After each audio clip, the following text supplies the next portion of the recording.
Hi everyone, this is Nate Miller and this is my Can You Filter Water Inquiry Activity video. So initially I had a meeting, so I had to actually have another teacher watch my tutoring group at the time. So I simply laid the materials on the back table and I just wrote a message that says you've been chosen to save the water supply using these materials and the projection on the board.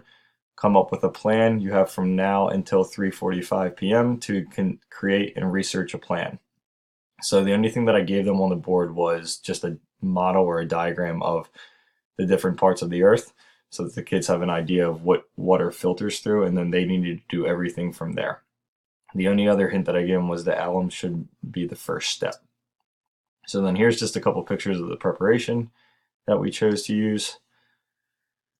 For trial one here, as you can see, they used the screen at first because they wanted to get the initial pieces of dirt and leaves and everything out.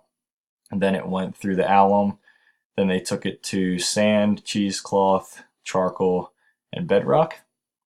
And then on trial two, they decided that we need to keep the wiring at the top. And then we went to the alum again. After that, they chose to use the cheesecloth, then the charcoal, then sand, and then the bedrock. And as you can see here, trial one was still pretty dirty. Initially we thought it was cleaner, then it actually turns out that it was, but then trial two, it didn't clear up a little more. And we decided that we think we needed to use more alum and kind of cut back on the holes that we put in the cup, because for the sake of time, we're trying to kind of make sure the water got through quickly.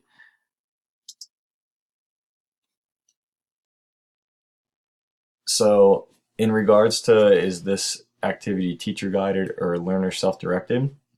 I would say overall it's more learner self-directed, but the initial setup I think is teacher guided, simply because the kids would, if I just laid those materials there, they wouldn't have been able to figure it out.